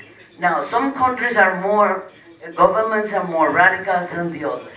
Chavez and Evo Morales has been so far the most radical ones. Then there is also the foreign politics. So like, for example, Ecuador is not so radical in inner politics, but it has a wonderful foreign policy, very strong, very on principle, very reliable. Now, the other thing it has to be taken into consideration is that the experience of Chile, Salvador Allende, and Unidad Popular has been essential because it has brought a lesson. That was the first time that seizing government and then from government and other measures getting into power and towards socialism was tried. And it was an enormous defeat with bloodshed, and it was terrible. But the lesson was learned. So in Venezuela and some other governments like Evo Morales or Correa or Lula and the other has been capable of doing things is because the lesson of the Unidad Popular and Salvador Allende was also learned. So it has been possible to avoid either a coup d'etat, or even when this has been taking place, it has been possible to face it and finally to overcome the coup d'etat. And these are enormous things for Latin America. Now, of course, socialism, that's something much more difficult. You cannot maybe start right now going towards socialism. But when you think also, for example, Bolivia, for the first time in the history of Latin America, an indigenous movement, an indigenous political movement has been able to get into government and lead the country to have a national project, for the first time overcoming their tendency of localism and being able that the rest of the country follows them and show this to other countries in Latin America is an enormous success for all of us. And it's essential because it's also a lesson to other indigenous people. The success of Evo Morales is essential. If he wins, Guatemala and many other countries, even Ecuador with all what is going on, Peru and the others, could follow with national project, with indigenous movement, with progressive program. And then rhythm will be different. There will be no one single process the same for everybody. And it's not going to be linear. We are going to have defeats where we'll be going up and down. And that's the struggle that is forward to us. I think it took 4 minutes. 정말 고맙습니다. 베네수엘라 차베스가 국가 의료진에 의해서 암 치료를 잘 받고 있는지 모르겠네요. 자, 그 다음에는 마르케 선생님. 지금 브라질에 있는 정책에서는 그러니까 민주주의가 있다고 생각하지가 않습니다. Mais quand il y a des luttes pour la terre, la police locale emprisonne des leaders. Et quand il y a des luttes entre les Indiens et les entreprises de agrobusiness, il y a des assassinats de leaders indiens. 무투지소의 투쟁이 있었을 때에 거기서는 그 투쟁 현장에 있는 사람들이 살해가 당하기도 했고, 그러니까 투쟁을 진행하는 리더가 살해를 당하기도 했고, 경찰의 공권력을 통해서 피해를 받기도 했습니다. Dans la période des gouvernements Lula et Dilma, a tombé le numéro de assassinats des leaders de la lutte pour la réforme agraire, mais a grandi le numéro de assassinats des leaders indiens. 네, 룰라와 저우마 시대에는 농지개혁이 진행되는 그 과정 속에서 많은 사람들이 특히나 그 투쟁에 앞섰던 많은 그런 시대의 그 리더들이 살인을 당하기도 했습니다. Au primeiro mandat de Lula, il a distribué des terres, mais non dans les zones de conflit. 룰라의 첫 임기 기간 동안에는 실제로 땅에 그 토지의 재분배가 이루어졌는데요. 다만 그 분쟁이 없는 지역에만 그것이 실시되었습니다. Il a distribué des terres de l'État en région très lointaine au nord du pays. 그리고 그 국가의 그 대부분 북부 지역에 있는 부분에 집중적으로 그 재분배가 이루어졌습니다. Lula et Dilma, ils ont augmenté le salaire minimum en 54%. 그리고 룰라와 저우마 정부 당시에 이제 최저임금이 만들어졌는데요. 그것이 45% 이상이 진행되었습니다. Lula et Dilma ont fait une politique sociale pour les pauvres. 그리고 빈곤층을 위한 개혁과 정책을 실시했습니다. Un transfert de revenus formé d'une partie d'une revenu citoyenne. 시민들을 위한 그런 시민들과 그 가정을 위한 그런 사회보장제도가 구축되었고요. Et d'une autre partie qui est une revenu conditionné. 그리고 조건에 따라서 더 주어지는 것도 있었습니다. 조건에 따른 도움도 있었습니다. Cette politique touche 29% de la population brésilienne. 이 정책으로 인해서 혜택을 받은 브라질의 인구가 29%에 달합니다. Son effet dans les villes très pauvres est incroyable, mais cette politique n'outrepasse pas 1% des budget national. 네, 이 빈곤층을 구하는 작업이 많이 진전했다고는 하지만 그 전체 국가 예산에 볼 때는 1%도 지나지 않았습니다. Ça montre la extrême inégalité qui existe au Brésil. 이것을 통해서 하고 싶은 말은 결국 브라질의 빈부격차의 현실입니다. Aujourd'hui, 45% des travailleurs sont au marché noir. 45. 지금 현재 노동시장의 45%에 해당하는 노동자들이 검은 시장 속에서 일을 하고 있습니다. Pendant le gouvernement antérieur, cette chiffre était plus haute. 그리고 그것은 이 숫자는 앞에 있는 정부와 별로 다르지 못하는 그런 숫자들입니다. Les gouvernements Lula et Dilma ont changé un peu la réalité des travailleurs qui ont été précarisés pour les processus de restructuration productive des années 90. Je dis que les gouvernements Lula et Dilma ont changé un peu la situation des travailleurs qui ont été précarisés pendant les années 90 pour les processus de restructuration productive. 네, 룰라 저우마 정권이 들어서 90년대에 진행되었던 그런 노동 조건이 많이 개선이 되었는데요. 이것들을 통해서 노동자들이 가지고 있는 권리가 많이 그래도 향상이 되었다고 평가할 수 있습니다. Mais comme elle a souligné, Lula a changé la retraite des fonctionnaires publics en complétant la réforme proposée pour la Banque mondiale au passé, en ouvrant les possibilités de développement des fonds de pension au Brésil. 그리고 룰라가 옆에 있는 교수님이 말씀하신 것처럼 연금 개혁을 실시를 했는데요. 그 개혁을 실시하는 데 있어서는 세계은행의 제안도 있었고 이 외에도 다른 신자유주의를 따르는 그런 조치들이 있었습니다. Maintenant, Dilma commence l'approfondissement de cette réforme. Elle change les sources de financement de la retraite et peut-être ça c'est le premier pas en direction d'une réforme plus radicale. 현재 저우마가 이 연금 개혁을 더 강화하고 있는 상황 속에 있는데요. 이 속에서 다른 변화가 있다면 그것이 바로 더 급진적인 변화가 될 것이라고 생각합니다. Une réforme plus radicale dans le sens du néolibéralisme, où l'État sera responsable seulement pour la retraite des gens plus pauvres. 네, 급진적인 변화라고 할 때에 이것은 결국 국가의 신자유주의 그 논리 안에서의 급진적 변화를 이야기하는데요. 이 속에서 더 빈곤층에 대한 국가의 책임을 증가할 수밖에 없습니다. Pour conclure, ça n'est pas un gouvernement progressiste, ce n'est pas un gouvernement de gauche. 결론적으로 브라질 정부는 진보적이거나 좌파 정권이라고 할 수가 없습니다.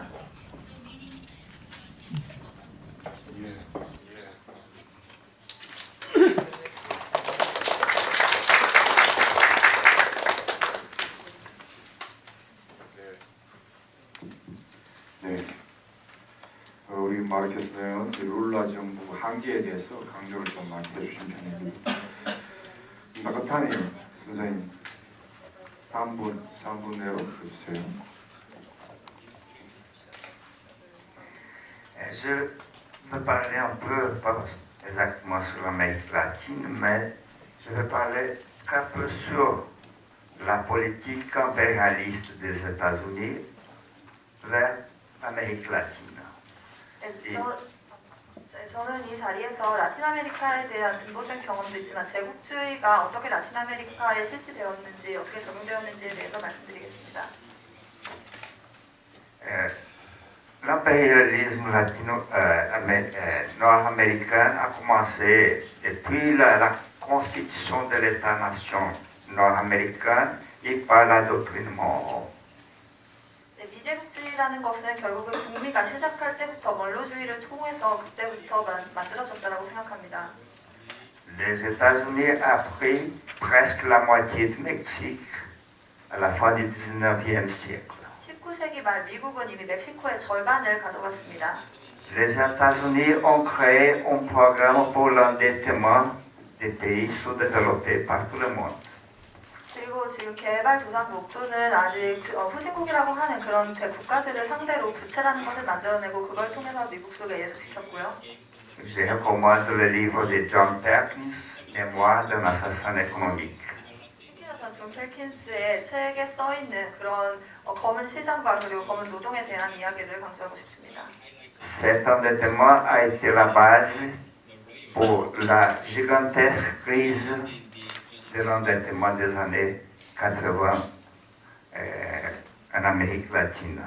그리고 결국은 이 부채가 쌓이다 못해 80년대에는 부채의 위기라고 할 수 있는 라틴 아메리카의 큰 위기를 만들어 왔습니다. Alors, les États-Unis ont un avance impérialiste sur l'Amérique latine, économiquement, politiquement, militairement et culturellement. 네, 이런 것을 토대로 지금 미국은 라틴 아메리카 대륙을 상대로 경제적이고 정치적이고 군사적이고 그리고 문화적인 그런 제국주의를 강요하고 있었습니다. L'autre part de ces problèmes, c'est la résistance en Amérique latine. 네, 이에 반대해서 당연히 저항하는 레지스탕스의 그런 흐름이 라틴 아메리카에서 생겨났습니다. Je ne veux pas dire que la résistance c'est seulement de gauche, c'est de droite. Si cette résistance va aboutir ou non au socialisme. 네, 이 레지스탕스가 꼭 좌파라고만 할 수도 없고 그리고 사회주의의 원칙에 꼭 부합한다고 말할 수도 없습니다. Dans cette idée, je crois que les États-Unis ont commencé à intervenir directement sur l'Amérique latine avec l'assassinat de Jorge Eliezer Gaitán en Colombie. 네, 이 이론 안에서는 그러니까 미국이 라틴 아메리카의 지배를 시작하는 것은 결국 콜롬비아에 있는 그런 지도자를 살해하면서부터 시작되었습니다. Après, les États-Unis ont créé un énorme blocage économique contre Cuba. 그리고 그 이후 미국은 쿠바를 상대로 엄청난 경제 봉쇄를 실시했습니다. Ce blocage a été poussé encore plus fort aux années 90. 그리고 이 경제 봉쇄는 90년에 되어서 가장 심화되었고요. Avec la loi Torricelli et Helms-Burton. La loi Torricelli et Helms-Burton. 네, 토리첼리 법이라고 하는 그 법안이 통과되면서부터 이것이 더 강화되었습니다. La résistance en Amérique latine vient aussi à côté de la révolution cubaine, de la guérilla. 그리고 라틴 아메리카의 변화는 쿠바 혁명과 그 게릴라들의 활동과도 함께 봐야 합니다. Au Guatemala et en Colombie, ça existe jusqu'aujourd'hui. 그리고 과테말라와 콜롬비아의 이러한 흐름도 현재까지도 존재하고 있고요. J'imagine que vous tous ont entendu parler d'une nouvelle tentative de paix en Colombie. 네, 우리가 여러분들이 이미 듣고 있을 것이라고 생각을 하는데요. 콜롬비아에서 시도되는 새로운 그런 모습들이 있습니다. C'est important de dire que toutes les fois que la guérilla a essayé de faire la paix, elle a été trahie. 네, 이것을 이야기하는 것이 정말 중요하다고 생각을 하는데 게릴라가 예전에는 반역의 그런 장소에 반역의 포지션을 취했던 그런 사람들이 지금은 다시 나서고 있습니다. Et partie des guerrilleros, des politiciens, des gens du peuple ont été assassinés par le gouvernement en Colombie. 그리고 콜롬비아 정부에 의해서 살해됐던 그런 게릴라들을 위해서 그런 것을 보면서 함께 나서고 있는 것입니다. Alors, plus récemment, nous avons les mouvements qui est appelé la nouvelle gauche, le nouveau gouvernement de gauche. 그리고 현재는 좌파라고 하는 운동 그리고 좌파 정부를 우리 보고 있습니다. C'est le gouvernement de Chavez en alliance avec Cuba. Et après d'autres pays, on a créé de nouvelles formes de résistance. 네, 베네수엘라의 차베스와 그리고 쿠바에 있는 정권 그런 이 비롯해서 라틴 아메리카의 새로운 형태의 이런 협력관계 그리고 새로운 형태의 이런 진보적인 흐름을 보고 있습니다. Mais ces formes de résistance, ça dépend du rapport intérieur de force. 근데 이 저항의 형태가 때로는 그 내부적인 힘에 갇혀 있을 때도 있습니다. Les pays où les forces anti-impérialistes, progressistes ont avancé un peu plus, soit à cause d'un mouvement politique, soit même à cause des propres conditions misérables de vie. 그리고 각 국가에서 이제 진보를 얘기할 때 그리고 발전을 이야기할 때에는 정치적인 것을 비롯해서 각각 다 새로운 조건들을 가지고 있기 마련입니다. Ont permis des gouvernements, qu'on dit aujourd'hui de gauche, qui sont en train de construire un socialisme. 그리고 이런 조건들을 바탕으로 해서 지금 진보적이고 좌파적인 그런 흐름들이 나타나고 있는 것이라고 생각을 하고 이게 사회주의적인 방향으로 가고 있습니다. D'autres pays où les rapports internes de force n'ont pas avancé, la politique interne n'est pas anti-impérialiste. 다른 국가에서는 진보적이진 않다고 하더라도 그 정부의 형태는 진보적이지 않지만 반대의 성격을 띠는 그런 정부들이 있습니다. Alors, c'est qu'on va trouver dans le futur, si on va trouver du socialisme ou non, je ne sais pas. C'est l'histoire qui va nous montrer. Et parce que même, on ne sait pas exactement qu'est-ce que c'est le socialisme du XXIe siècle. 그것이 사회주의는 아닐 수도 있습니다. 그것은 저도 모르겠는데 그 이유는 사회주의가 21세기의 새로운 사회주의의 형태가 어떤 것인지는 역사가 보여줄 것이라고 생각합니다.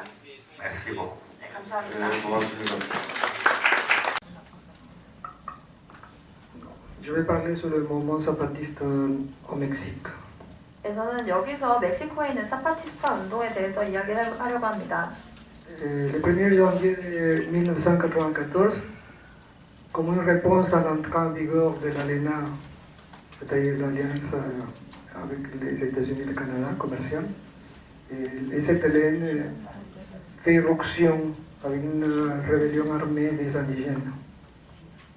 네, 1994년 1월 나프타로 인해서 나프타라는 것은 그러니까 미국과 캐나다, 멕시코가 맺은 북미 자유무역 협정인데요. 이것으로 인한 많은 사회적 황폐화를 반대하기 위해서 바로 치아파스주의에 기반을 둔 무장혁명 단체가 만들어졌습니다. Les trois principaux causes de cette insurrection sont la pauvreté, la discrimination et contre la dictature de la marchandisation mondiale. 네, 이것에 여러 가지 원칙이 있었는데요. 그 중에서도 중요한 것은 빈곤, 그리고 차별을 반대하는 것, 독재를 반대하는 것, 그리고 상품화를 반대하는 것이었습니다. À Mexico, suite à cette insurrection et la réponse militaire du gouvernement, ils sont sortis 1 million de personnes dans la rue. 네, 멕시코에서 이렇게 변화가 있었는데 그것을 정부는 군력으로 막으려고 했었고요. 이것 때문에 1,000만 명 이상, 100만 명 이상이 거리로 나왔습니다. y demandé la red de hostigamientos militares, la red de la guerra. 네, 그들이 거리에 나온 시민들이 외쳤던 것은 전쟁 중단이었습니다. Les États-Unis, il a écouté ces demandes et il a ouvert des espaces et invité la société civile à participer. Il a obligé aussi le gouvernement à s'asseoir dans une table de négociation. 이것이 만든 성과라는 것은 바로 시민들이 참여할 수 있는 공간을 열었다는 것이고 또 결과적으로 정부와 함께 협상을 할 수 있는 그런 테이블을 만들어냈습니다. Il faut souligner que cette attitude était différente des autres expériences où un mouvement qui avait pris cette capacité-là, et plutôt que d'avoir une attitude avant-gardiste, il a eu une attitude d'ouverture et il a donné sa place à des gens qui n'avaient pas de voix dans cette discussion. 네, 이 태도는 그동안 멕시코에서 보였던 다른 경험과는 전혀 다른 모습이라고 할 수가 있는데요. 그러니까 그 우리가 가지고 있는 역량을 통해서 사실 아방가르드식, 그러니까 첨단을 달리는 그런 새로운 모습을 만들어내었다고 생각합니다. Dans l'ordre du jour de l'armée zapatiste de libération nationale, il n'est pas la prise de pouvoir. 사파티스트 민족해방 혁명이 일어날 때에는 그들은 반드시 국가 권력을 찬탈하려고 한 것은 아니었습니다. Ça ne les intéresse pas prendre le pouvoir, ça les intéresse changer l'essence du pouvoir. 그 권력을 잡는 것이 아니라 권력의 의미를 제대로 올바로 바꾸려고 하는 것이 바로 목표였습니다. Il explique que dans le pouvoir, il n'y a plus dans l'État qui a cédé toute sa souveraineté aux intérêts du capitalisme financier international et que ce n'était pas la peine de prendre le pouvoir pour appliquer la même médecine de toujours. 네, 그것이 설명하는 것은 구체적으로 말하면 국가가 아니라 사실 그때 국가가 가지고 있었던 것은 결국은 자본주의와 그리고 외국 자본 그 배후에 있는 제국주의 이것을 결국은 민중들에게 강요하는 것이었기 때문에 그런 똑같은 힘을 이어받아서 민중들에게 실시하는 것이 아니라 그 국가 권력의 내용 자체를 바꾸자는 것이 바로 그들의 요구였습니다. Il a changé la forme de faire politique au moment où il a changé l'idéologie de pouvoir pour le pouvoir de sa culture. 그리고 그렇게 그 개념과 내용을 바꿀 때 바로 정치가 바뀌고 문화가 바뀐다고 생각했습니다. Quand les États-Unis écoutent la société civile, ils changent les bases pour les mots, pour les paroles, pour les lettres. 네, 이 과정에서 시민운동 세력과 시민 세력과의 더 연대가 높아졌고 이것은 편지라든지 아니면 다양한 그 목소리를 듣는 과정을 통해서 이루어졌습니다. Dans les négociations qui se sont faites et qui ont abouti au dialogue de San Andrés, au accord de San Andrés, les accords de San Andrés, qui étaient signés par le gouvernement et les États-Unis. 네, 이 협상에서 이루어진 게 바로 San Andrés. 산 안드레스라고 하는 것이 있는데요. 이것이 바로 우리가 만들어낸 성과라고 할 수가 있습니다. Il était question de la reconnaissance, pas de l'invention, la reconnaissance de quelque chose qui existait déjà, c'était la culture des peuples indiens. Les indigènes des États-Unis ne demandaient pas un statut différent que les Mexicains, seulement être reconnus avec ses droits civiques comme n'importe quel autre Mexicain, mais aussi en tant qu'Indien, avec sa propre culture et sa identité. 여기서 주택에 이르는 중요한 내용은 바로 원주민 문화를 인정하는 것인데요. 그들이 멕시코인들과 차별을 원하는 것이 아니라 그 다양한 것, 그 다름을 존중받는 것이 필요한 때였습니다. Ils demandaient un État pluriculturel. 그리고 다양한 문화가 보존되는 그런 국가를 원했습니다.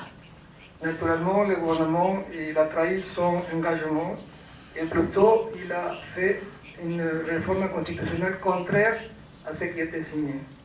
정부는 그러나 이 법안이 통과된 이 협상이 끝난 이후에 배반했다라고 할 수가 있는데요. 당시에 약속했던 것들을 전혀 지켜지지 않는 다른 헌법을 만들어냈습니다. Étant donné la fermeture du gouvernement à faire possible des changements pour des lois officielles, les États-Unis ont décidé de se retirer de ce territoire. 네, 이렇게 정부를 통해서 공식적으로 변화를 이룩해낼 수 없는 상황 속에서 산파티스타 운동 세력은 결국은 다른 식의 방법을 찾아야 했습니다. Il a commencé à développer une structure qui s'appelle Junta de Buen Gobierno. Junta de Buen Gobierno. 아, 너무 그렇나? 네, De Buen Gobierno. 제대로 된 정부를 만들자고 하는 준타 정부를 이야기를 하면서 다시 그 세력들을 결집시키기 시작했습니다. Il peut développer ses projets d'autonomie, d'autodétermination et autosustentable. 그리고 경제 자립과 그것을 자립적으로 다른 것을 운영할 수 있는 그런 자립 경영을 이야기했습니다. En même temps, il établissent un réseau avec les autres organisations indigènes et alternatives dans le pays de Mexico. 그리고 동시에 이것뿐만 아니라 다른 원주민들과 그리고 반세계화를 외치는 그런 반세계화 세력들과 손을 잡기 시작했습니다. La pratique de la politique de communauté de la Junta de Buen Gobierno se basa en la démocratie participative. 그리고 이 실천, 이 정책의 기반에 있는 것은 바로 참여 민주주의라고 할 수 있습니다. C'est-à-dire que toute discussion passe pour une assemblée. Normalement, c'est des communautés qui doivent avoir 30, 40 familles, à peu près 700, 800 personnes. 네, 모든 논의와 토론을 바로 대화를 통해서 한다는 것이 그 유체인데요. 그 당시에 이루던 사람들이 뭐 한 30에서 40 가정이 되기도 하고 800명에 이르는 사람들이 모두 다 이렇게 대화를 통해서 문제를 해결해 갔습니다. Les discussions se font jusqu'à ce qu'ils arrivent à un accord. 그리고 그 대화는 어떤 식의 결론에, 그러니까 협의에 도달할 때까지 이어졌습니다. Ils ne votent pas. 그렇지 않으면 끝나지 않았고요. Ils considèrent que voter, c'est diviser la communauté et plutôt laisser le temps nécessaire de discussion jusqu'à ce que les autres comprennent la position des autres. 그들은 투표를 이야기하지 않았습니다. 투표는 오히려 그 공동체를 분열시킬 수 있는 조건으로 보았기 때문인데요. 그렇기 때문에 아무리 어렵더라도 끝까지 그냥 토론을 하고 대화를 했습니다. Les accords doivent être menés et engagés pour quelqu'un qui prend en charge les mandats de l'Assemblée. 그리고 그 협력에서 결정된 것들은 그 지금 토론을 했던 그 기관에서 대표격 되는 사람들을 추대한 후에 그 사람을 통해서 이것이 실시되었고요. Naturellement, cette charge-là, il n'est pas rémunéré, c'est quelque chose qui est fait pour la collectivité. 그렇지만 그것을 실시하는 사람이 어떤 사람의 개인이 위대하다거나 아니면 그 사람의 힘 자체가 과시하기 위해서가 아니라 공동적으로 결정된 그 공동체의 이익을 대변하는 역할만 하였을 뿐입니다. C'est-à-dire que le pouvoir il est au service de l'Assemblée, de la communauté. 네, Et 결국 pas le contraire. 공동체의 그 이익을 대변하는 그것을 바로 그 권력으로 그리고 그 실시할 수 있는 그 권한으로 한정을 했고요. 그렇지 않은 경우는 없었습니다. Ce n'est pas parce qu'ils ne sont pas dans une des journaux ou des journaux télévisés que le zapatisme n'existe pas. 지금 현재로 사파티스타 운동이 뭐 언론이라든지 아니면 미디어를 통해서 그렇게 많이 다뤄지고 있는 것은 아닙니다. 현재로는요. Ils ont décidé de travailler d'une façon beaucoup plus discrète mais effective pour aboutir à des projets que je trouve que sont les plus démocratiques que dans le monde. 네, 그것은 그들이 스스로 그러니까 미디어를 통한 그런 홍보 활동이라든지 선전 활동을 하지 않기로 결정했기 때문이고요. 이런 과정 속에서 더 민주적이고 그 내부에서의 그 강화가 실시되었다고 생각합니다. Merci. 감사합니다. 네. 마지막에 제3부에 가서 6시에서 7시 반까지 3부 토론회 때 이 문제를 좀 더 논의하도록 할 테니까 가시지 마시고 기다려주시고요. 지금부터 한 10분 정도 쉬겠습니다. 그리고 2부는 우리 강정구 선생님과 그리고 고구마 선생님의 대담과 토론이 진행되겠습니다. 10분 정도 쉬겠습니다.